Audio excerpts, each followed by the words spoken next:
नमस्ते, मैं Neeba Mitesh Modi, women's pride association की अध्यक्षा। आज मैं आपके सामने कुछ ऐसी चीज रखने वाली हूँ जिससे बहुत सारे लोग पीड़ित हो सकते हैं रीडेवलपमेंट के नाम से, और उनको न चाहते हुए भी उस चीज का मान्यता करना पड़ता है। जो चीज हम भी फेस कर रहे हैं, और इस चीज को सामने रखने का एक ही मकसद है कि ये अवेयरनेस के तौर पे जो हम लोग फेस कर रहे हैं ये लोगों तक पहुंचे, और भी कोई लोग अगर समझिए इस समस्या से जूझ रहे हैं तो वो हमें भी बता सकते हैं, और हमें भी उनसे गाइडेंस मिलेगा और हमें भी मदद मिलेगी और उनको भी मदद मिलेगी। तो रीडेवलपमेंट कैसे स्टार्ट हुआ, उसमें कैसे कैसे बात हुई और कैसे हम लोग कॉर्नर किए गए, और इसको कहाँ तक लेके जाना है और कैसे, और हम कैसे हेल्प मांग सकते हैं और हेल्पलेस हो सकते हैं, आइए जानते हैं मितेश मोदी जी से भी। बोलिए जी नमस्कार। हाँ, मैं मितेश मोदी, मैं साई नगर में रहता हूँ, महावीर ज्ञान बिल्डिंग में। अब विषय हमारा सोसाइटी का रीडेवलपमेंट का था।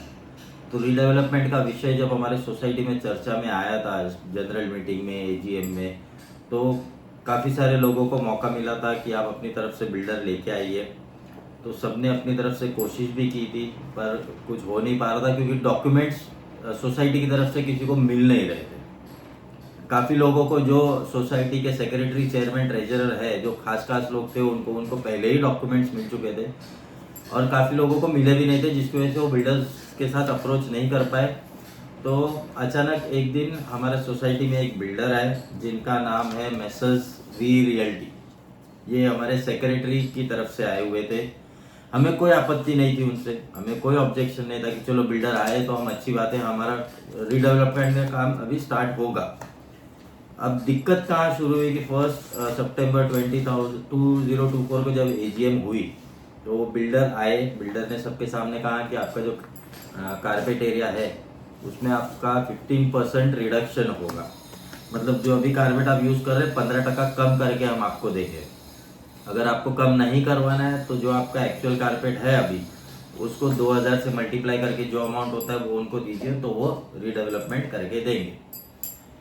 ठीक है, ये एक पॉइंट उन्होंने कहा। सेकंड चीज उन्होंने ये कहा कि जो पर स्क्वायर फीट का रेट आपको लगेगा वो 12,000 रुपए का लगेगा। हमने ये भी सुना। बात थोड़ी आगे बढ़ी चीजें, और उन्होंने कैलकुलेशन 1-2 फ्लैट्स के बताए। जब उन्होंने कैलकुलेशन बताया तो मुझे समझ में आया कि इसमें हमारा नुकसान है।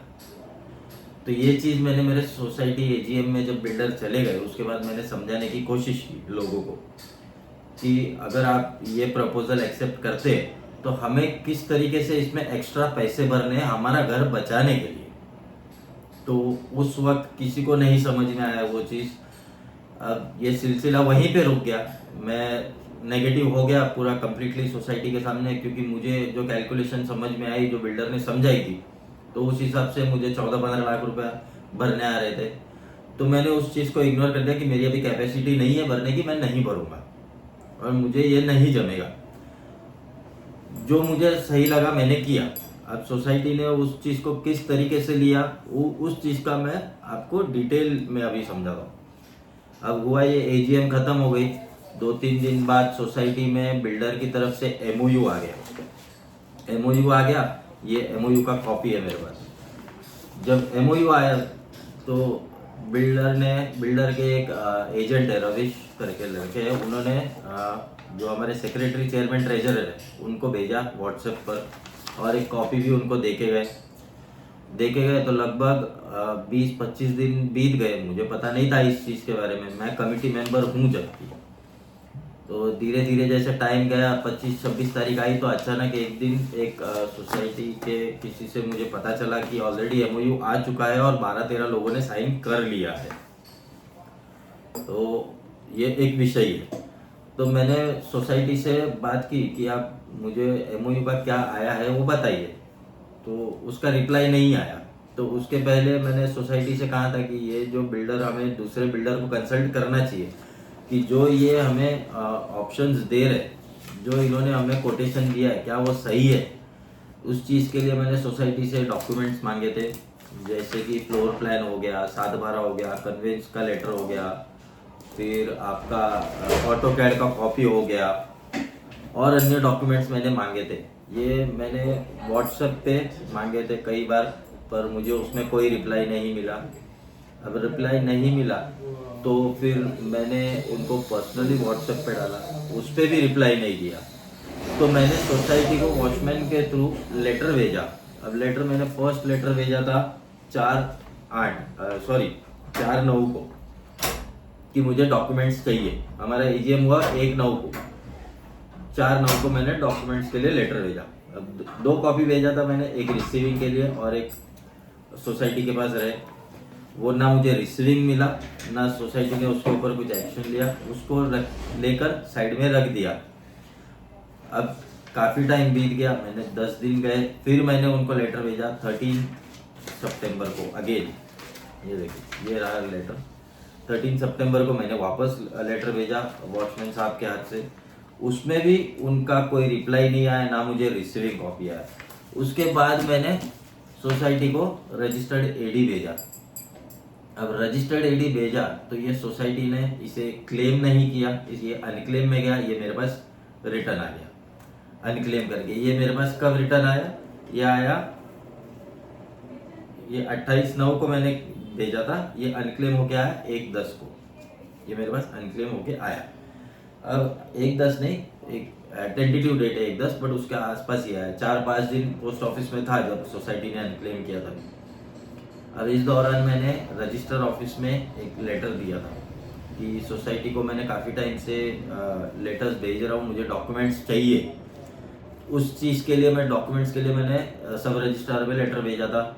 जब सब रजिस्ट्रार में मैंने भेजा लेटर, तो सब रजिस्ट्रार से एक लेटर सोसाइटी को गया था रजिस्टर्ड एडी के थ्रू।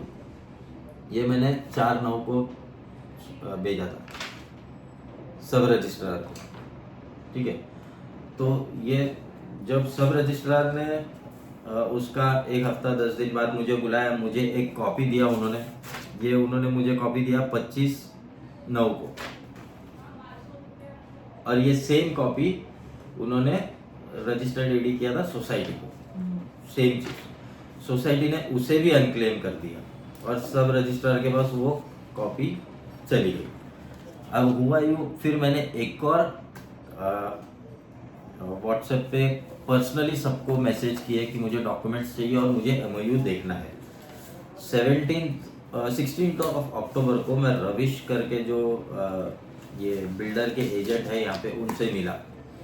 अब जब उनसे मिला, उनको मैंने सारी चीज़ें बताई कि ये चीज़ें मेरे साथ हुई, और मुझे अभी पता चला कि एमओयू आया है, पर एमओयू मेरे पास अभी तक आया नहीं है। हो गया लगभग 1 महीने के ऊपर, और 18-19 लोगों ने तब तक साइन कर लिया था विदाउट एनी मीटिंग।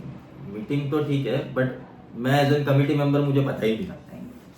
क्यों? क्योंकि मैंने उस दिन एजीएम में सोसाइटी में जो कैलकुलेशन बिल्डर ने बताया, उसकी वजह से जो मुझे पेमेंट करना था, मैंने उसका, मेरा कैपेसिटी नहीं है, तो मैंने उसका विरोध किया कि मेरी ताकत नहीं है इतना पैसा भरने की। तो मेरा तभी सवाल यही था कि जितना मेरा एरिया है अभी, उतना ही मुझे मिलना चाहिए। तो काफ़ी कोशिश की मैंने सबसे बात करने की, पर कहीं पे कोई सुना नहीं। सब अपने अपने इसमें घूम रहे थे कि चलो अभी 19 लोगों ने, 18 लोगों ने साइन कर दिया है। अब 33 यूनिट्स है, उसमें 18-19 लोगों का साइन हो गया है, और ये 18-19 लोगों में लगभग मुझे नहीं लगता कि सबको पता है कि किसको कितना पैसा भरने आने वाला है। होगा भी तो भी मुझे बताया नहीं है किसी ने, मैं अभी मेरी बात कर रहा हूँ। अब ये हो गया कि 51% का जब मेजोरिटी आ गया, तो ये 51% के मेजोरिटी के लिए मुझे तो बताया ही नहीं गया था। ये तो मैं जब बिल्डर के बंदे से मिला तो उन्होंने कहा कि ये ऑलरेडी 51% के मेजोरिटी पे हम काम कर सकते हैं, ऐसा रूल है। तो इस चीज़ के बारे में 17 अक्टूबर को फिर उन्होंने, रविश भाई ने मुझे व्हाट्सएप किया एमओयू, और मेरे सामने उन्होंने सेक्रेटरी को फ़ोन किया कि मितेश भाई का आए हुए हैं, उनको एमओयू मिला नहीं है अभी तक। तो जब मेरे सामने उन्होंने सेक्रेटरी को फ़ोन किया, उसी दिन हमारी सोसाइटी के एक मेंबर विजय बोरीकर, वो हमारे पास आए, हमें बात की, हमसे बात की 18 अक्टूबर को हमसे बात की। तो हमें कहा कि नहीं, उनके पास तो 1 महीना पहले से ही एमओयू आ चुका है, और उनके पास जो एमओयू आया है वो स्टैंप वाला आया है। स्टैम्प पेपर वाला एमओयू है। और मेरे पास जो एमओयू भेजा गया है वो कौन सा भेजा है, नॉर्मल एक प्रिंट आउट निकाल के दिया गया, ठीक है, उससे भी कोई दिक्कत नहीं। पर जब एमओयू मैंने पढ़ा तो उसमें जो सेक्रेटरी, चेयरमैन, ट्रेजरर होता है वो एक रिप्रेजेंटेटिव होता है, उनको फुल राइट्स नहीं दी गई होती है कि वो चाहे जो डिसीजन ले ले, जबकि यहाँ पे लिखा था वो उनको पूरा राइट दिया गया और उनके डिसीजन जो उनको लेना है वो ले सकते हैं। अब इस चीज़ के ऊपर क्या हुआ कि सोसाइटी वालों को पता चला कि 51% मेजोरिटी पे हम रीडेवलपमेंट का काम शुरू कर सकते हैं, बाकी कोई कुछ नहीं कर सकता, दिस इज लॉ। तो जब हमने इस चीज़ का भी विरोध किया कि आप लोग जो ये कर रहे हैं वो गलत कर रहे हैं, तो कोई सुन नहीं रहा है। बिल्डर भी नहीं, बिल्डर के जो एजेंट से बात हो रही है, बिल्डर से तो बात ही नहीं हो रही है, बिल्डर के जो एजेंट से बात हो रही है वो बोल, उनके पास हम दूसरे दिन वापस गए थे कि भाई आप लोग जो ये 19 लोगों ने साइन किया है तो इसमें हमारा ऑब्जेक्शन है, ये हमें नहीं चाहिए, हमारा जितना एरिया है उतना ही हमको चाहिए। तो तभी उन्होंने कहा था कि ठीक है चलो हम दे देते हो उतना, कि आपका जितना कारपेट है उतना हम आपको पूरा पूरा दे देंगे। पर आप और किसी को मत बताइए कि ये क्लॉजेस जो एमओयू में है इसमें क्या प्लस करना है, क्या माइनस करना है। तो मैंने कहा कि देखो मैं तो ये एमओयू पे साइन नहीं करूंगा जब तक आप रेक्टिफाई करके मुझे एमओयू नहीं देंगे। और एमओयू में काफ़ी सारे फॉल्ट्स है जो नहीं होने चाहिए थे पर उसमें है, वो उसके बारे में मुझे अभी इन डिटेल बात नहीं करनी। अब बात ये हो गई थी कि धीरे धीरे जब मैंने उनको जो गलतियाँ थी एमओयू में मैं उनको बताता गया तो उन्होंने सडनली बोल दिया कि देखो मेरे पास तो 51% मेजोरिटी है, अब तुमको करना है तो करो, नहीं करना है तो छोड़ो, मैं तो कर लूंगा सोसाइटी के साथ मिलकर। और सोसाइटी मुझे अंधेरे में रख रहा है और सोसाइटी ने बिल्डर को क्या बोला कि नितेश मोदी साइन नहीं कर रहा है।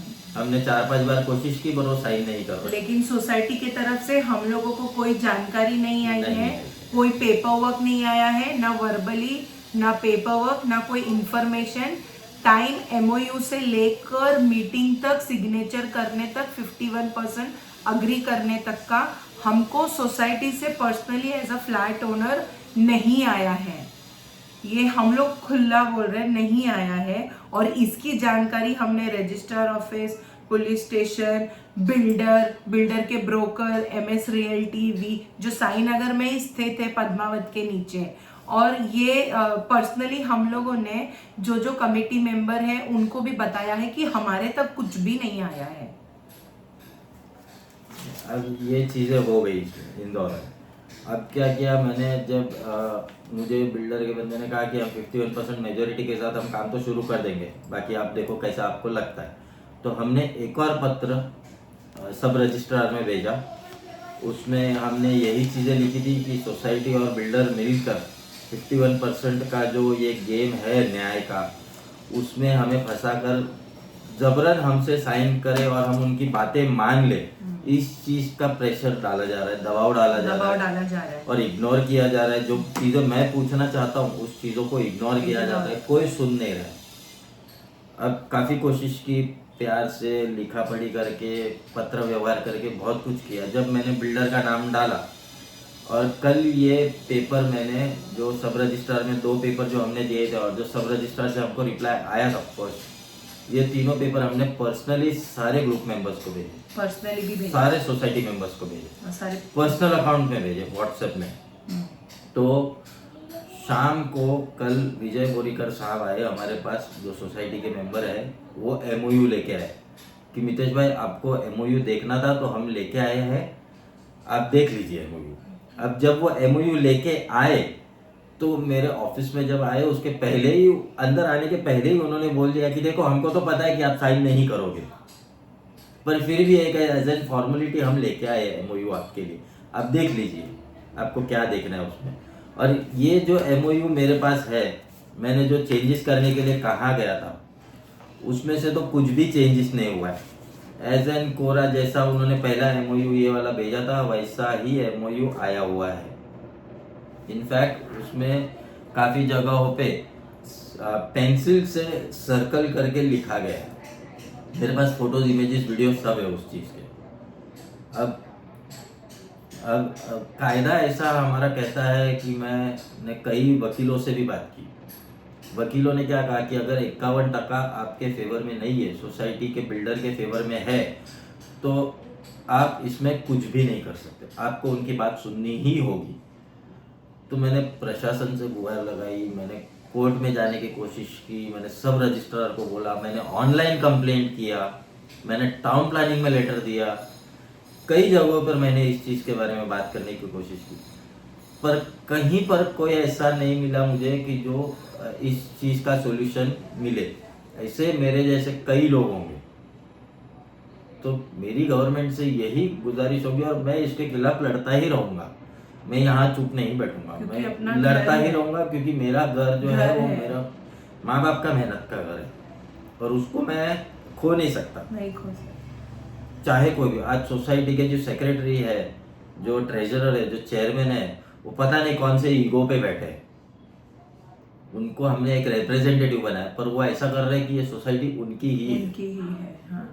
जो बिल्डर से उन्होंने कभी मेरे ख्याल से बात करने की भी कोशिश नहीं की है कि आप सोसाइटी मीटिंग में आओ, आप लोगों को 15% नहीं जम रहा है, या मितेश को कुछ कहना है, या किसी और सभासद को कुछ कहना है, ऐसा कुछ करो, बात सुनो, कुछ नहीं किया है। डायरेक्टली एमओयू आ गया, एमओयू साइन करके दे देना है। एक मीटिंग में एमओयू आया और वो साइन करवा रहे हैं और घर घर जाके साइन ले रहे हैं। एक जगह से तो मुझे फ्लैट मेंबर ने तो मुझे ये भी बोला कि नवरात्रि तक हमें एमओयू साइन करके बिल्डर को दे देना है, दिवाली में घर खाली होगा। ये ठीक है, ये बोलने के लिए कोई भी कुछ भी बोल देता है, पर प्रोसेस के हिसाब से चलेंगे तो इसमें कुछ भी प्रोसेस फॉलो नहीं की गई है। अगर प्रोसेस के हिसाब का बात हो रहा है तो प्रोसेस पूरा सोसाइटी जिम्मेदार है कि तुम हर एक फ्लैट ओनर्स को कायदे अनुसार अगर तुम बता रहे हो कि तुमको करना ही पड़ेगा, तो उसके पहले उसको सारे डिटेल तो दो। फ्लैट ओनर्स को पता होना चाहिए ना कि कब एमओयू आया, एमओयू पढ़ लीजिए, कुछ चेंजेस है तो बताइए, मीटिंग में आप आइए। आपसे हम पत्र व्यवहार कर रहे हैं, आपको पर्सनली भेज रहे हैं, ये हम लोग 2 महीने से इसके पीछे पड़े कि हमको एक एमओयू देखने को मिले। जब हमने दूसरा लेटर दिया रजिस्ट्रार ऑफिस को तो वो लेटर बिल्डर तक पहुंच गया, बिल्डर ने और बिल्डर ने हमको कॉल भी किया। बिल्डर के बंदे ने कॉल किया वी रियल्टर्स के। जब वो सेकेंड लेटर में हमने बिल्डर का नाम डाला, वी रियल्टर्स का नाम डाला, तब जाके हमको कल कॉल भी आया और फिर हम लोगों को बात भी किया। हमारा जो लेटर दिया हुआ सोसाइटी को था, सेक्रेटरी, चेयरमैन और जो भी सभासद कम्युनिटी में थे उनके पास था वो पर्सनल में। ये उनके बिल्डर के ऑफिस में और उनके लोगों तक कैसा पहुंचा? मतलब उनको कम्युनिकेशन हो रहा है, घर हमारा कट रहा है, घर हम लॉस में जा रहे हैं, हम बेघर हो रहे हैं, तो हमको इन्फॉर्मेशन मिलना जरूरी नहीं है क्या? हम लोग यही पूछ रहे हैं। हम लोग एज अ ओनर हमको ये इन्फॉर्मेशन मिलना चाहिए ना। सोसाइटी से ये एक भी इंफॉर्मेशन, रत्ती भर का इंफॉर्मेशन हमारे तक नहीं आया है। हमको वाया पता चला, और जब हमने थोड़ा प्रेशराइज करके थोड़ा जाके बात किए बिल्डर को, तभी पता चला कि ये मितेश मोदी है, हम नीवा मोदी है, और ये लोग साइन नहीं कर रहे। क्यों साइन कर रहे, कैसे नहीं साइन कर रहे? अरे सोसाइटी मेंबर्स को बारीकी से गाइडेंस कौन दे रहा है ये सब चीज का? ओनर्स को कुछ भी बताओ मत, 51% में हो जाएगा। घर है हमारा, संसार है हमारा। मैं एक एज अ महिला, एक एज अ मदर, एक एज अ वाइफ, मैं ये अग्री नहीं करती हूँ। मेरे जैसे बहुत सारे पीड़ित होंगे जो ये स्कैम में फंसते हैं रीडेवलपमेंट के नाम पे। रीडेवलपमेंट के नाम पे सोसाइटी और बिल्डर्स मिलके कैसे उन लोग के साथ मैनिपुलेट करते हैं, इस चीज़ की जाहिर जो मैं ये अवेयरनेस जो है इसके लिए हम दे रहे हैं, क्योंकि हम ये चीज़ फेस कर रहे हैं। और हम सभी से गुजारिश करते हैं कि ये जो चीज़ विदाउट एनी पेपर वर्क हम लोग को बिना बताए हम लोगों को घर से बेघर करने का जो इन लोग रणनीति रच रहे हैं, एक सोसाइटी में होने के बावजूद, एक घर का फर्क होने के बावजूद, तो ये बहुत ही गलत है। और ये जानबूझ के किया जा रहा है, हम लोग पे जबरदस्ती किया जा रहा है। और अगर हमको कल भी कुछ भी इस चीज को लेके जो हम लोगों को प्रेशर किया जा रहा है, कोई भी घटना हुआ या बेघर हुए या हम लोगों को कोई भी परेशानी आई, मेंटली हैरेस हुआ या लोगों से परेशानी आई, तो इनके जिम्मेदार ये महावीर ज्ञान सोसाइटी के जो मेंबर्स हैं, सेक्रेटरी, चेयरमैन और ट्रेजरर और वी रियल्टर्स के लोग, और उनके साथ में जितने भी लोग जुड़े हुए हैं वो सभी। हम लोगों को इश्यूज होंगे तो ये सारे लोग जिम्मेदार हैं। हम बेघर नहीं हो सकते, हमारा घर है। और भी हम लोगों से गुजारिश करते हैं जिन्होंने भी ये चीज़ें फेस की है रीडेवलपमेंट के नाम पे, आप लोग हम लोगों को कमेंट कर सकते हैं, इस चीज़ को फॉरवर्ड कर सकते हैं। अगर कुछ भी है तो आप लोग डायरेक्टली आके हम लोगों से मिल भी सकते हो। उस लिंक पे, उस कमेंट पे आप लोग अपने नंबर्स फॉरवर्ड कीजिए, टाइप करके डालिए और हम लोग उस पर कॉल बैक करेंगे आपको। Thank you so much. मैं निभा मितेश मोदी, वुमेन्स प्राइड की अध्यक्षा, आप सभी से विनती करती हूँ कि आप सब अपफ्रंट आइए और हम लोगों को भी मदद कीजिए और लोगों तक ये चीज़ें पहुँचे अवेयरनेस के तौर पे। Thank you so much.